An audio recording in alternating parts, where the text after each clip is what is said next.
My first guest is Margaret Koch, who is the executive director of the Virginia Thurston Healing Garden in Harvard. Welcome. Thank you so much. So glad to see you. Me. I'm far away again.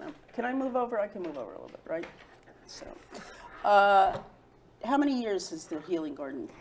Healing Garden was founded in 2000, so we're on our 15th year in operation. It was founded by Bill Thurston in honor of his lovely wife, Virginia, who passed away from breast cancer. Co-founded with Betsy Tyson Smith, who was a therapist that ran a support group at the time when Ginny was battling her cancer. Yeah, I remember I had moved to town in '89, so that must have been like something shortly after that. And she was on the school committee. She was. And I remember, because I work at the local paper in Groton, and I remember reading in the Harvard Post, about her, and then all of a sudden the Healing Garden was named after her by her husband. Was that their property? I think I asked you that. Bill amassed 12 acres of land over time, where he and Ginny then designed and built their dream house, and they raised 4 beautiful children. In the 90s, she was diagnosed with her breast cancer, and she was quite a force. She was a master gardener. She was the first female select woman in the town of Harvard. That's right. She was on the school committee. She taught sailing lessons on the lake. She was the two of them were very active citizens. And she accepted her cancer diagnosis and decided that she would live the best that she could. And so she was way ahead of her time in utilizing complementary and integrative therapy to help her quality of life. The medical team was really focused on her cancer, and she and Bill were trying to do everything that would provide her with as much comfort and relief from the distress of the cancer and the distress of the treatment plan. Did she have any idea that this was going to be? No, never. They were very, Bill's still alive. They were very modest people. They just did what they thought was right. They were unusual and independent. They cleared those 12 acres. She created just gorgeous grounds. And so when she passed, Bill gave 2 of the middle acres and a cottage to start the Cancer Support Center. And it's expanded now. When it first started, it was strictly for women with breast cancer. Yeah.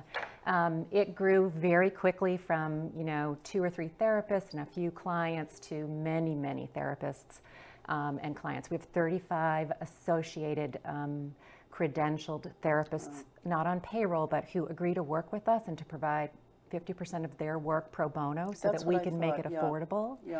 And then the board understood that there was a lot of resources for women with breast cancer, but almost nothing for other people with other cancer diagnoses. And men were looking for services as well.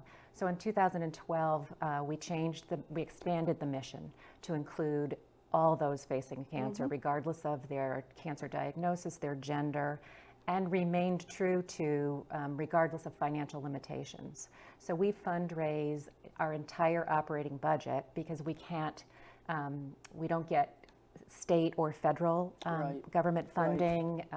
Our services are not, other than the psychology, the counseling piece is not billable to insurance. So it's completely 100% dependent upon the community to support this. Why is that? It's my belief that we are getting closer and closer to when we will see policy change with healthcare reform. We want to provide the right kind of care at the right cost. Integrative oncology is what they're calling it now, and they understand that they should have a medical component as well as the component that deals with the physical and psychosocial aspect. Those produce the best outcomes. Policymakers make decisions on data, and scientists make medical decisions on data. So there has to be a massive compilation of research proving that acupuncture does indeed, reduce nausea, reduce stress, helps with the immunosystem. That all these interventions that we've been using for 15 years are proven best practice. And there is now a large body of evidence, and I believe that we will be seeing policy change. Great. So I'm excited for that, and I think that's where it needs to go. So if somebody couldn't afford to come to you, Well, anybody can Anybody afford can afford to come to you. Okay. We do have to charge nominal fees. It's a sliding scale. But for people who are not even able to reach the bottom of the scale, we have an account called Fund a Need. Right. And so we totally subsidize their care. And we have restricted money just for that, so that these affiliated therapists at least walk home with a little bit of income to cover their gas money to drive out to provide all of this. The Healing Garden is the only facility in the Commonwealth of Massachusetts. We receive clients from 175 towns and cities within the Commonwealth. Dana-Farber, Mass General, the Brigham, Leahy, Lowell General, UMass Worcester, they all refer their clients to the Healing Garden. And usually it's the clients who are most vulnerable because they don't have a job. Right. They might be divorced and have small children, or they have elder care. So there's all kinds of other things already distressing them financially. So they know they can send them to the Healing Garden, they won't be turned away. That's wonderful. How did you get into this? Do you have a medical background? I don't. The beginning of my career, I was in oncology research. I worked for the Eastern Cooperative Oncology Group, which did phase 3 clinical trials assessing treatment at the time against the next novel approach. I did that for a number of years, and then I stopped and raised a family. And then I returned to work in oncology over at Emerson Hospital at the Bethke Cancer Center as an administrator in the cancer center. I was on the board at the Healing Garden, and the board asked me if I would take a turn at this, and I'm very honored to have the opportunity. How many years have you been the executive director? I'm in my 3rd year as executive director, and I was on the board for a number of years prior to that. That's really wonderful. How many patients, do you call them patients? We call them clients. Clients. Do you think you have right now? I think since the organization was founded, we've seen well over 1,000 clients, and we open our services to their caregiver, their family, whoever in the network of a person's life that is struggling with it too, and it's not usually just the person with cancer. On any given annual year, there's probably about 275 active clients and whatever partners there are.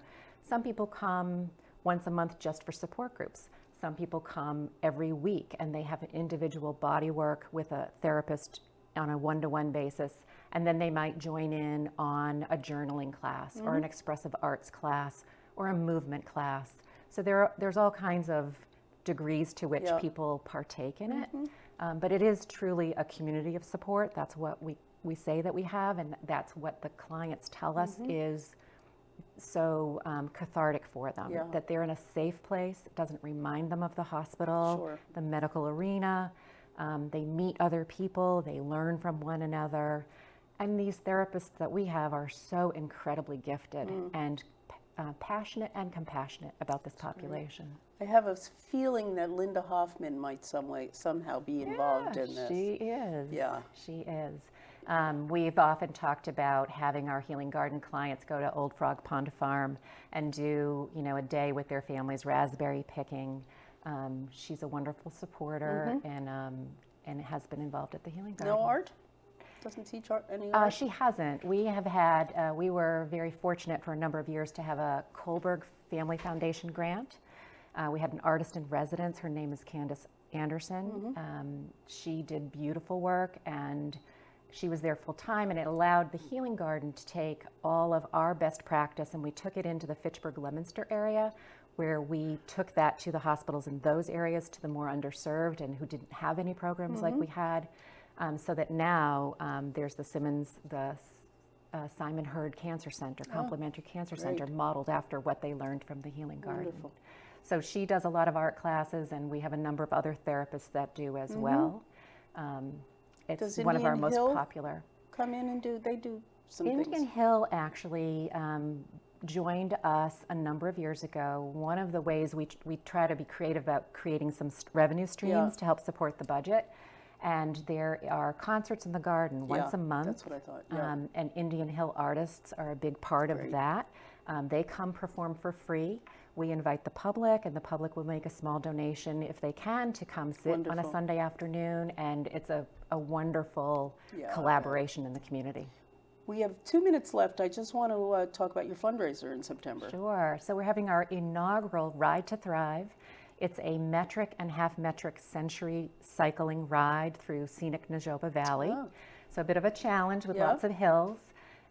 It is on September 13th, and it's a figure eight, so it's either 30 miles or 60 miles, whatever you'd like to do. There's a fundraising goal for each individual. We're encouraging individuals and teams to ride, and there'll be a celebration at the end of the event. That's fabulous. So, and each person raises we're money? looking for a goal for each person to raise $300 if they can. It's not like Pan Mass Challenge where you get your credit card charged if you don't. We hope that people will raise as much as they can. Is that right? Do they do that? Yeah, they do. Oh my God.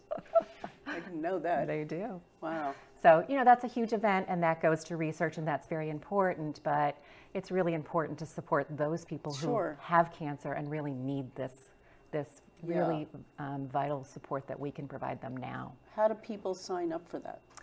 They can go to www.ridetothrive.org and sign up to cycle, or they can sign up to make a donation to support any of the cyclists already registered. Okay, Ride to Thrive. And the Healing Garden website? The Healing Garden website is www.healinggarden.net. Great. Margaret, thank you so much for being here. Will you come back? I would. Thank you so much, Jane. The ride? I would love to. All right. Thanks for being here. Thank you so much. See you soon.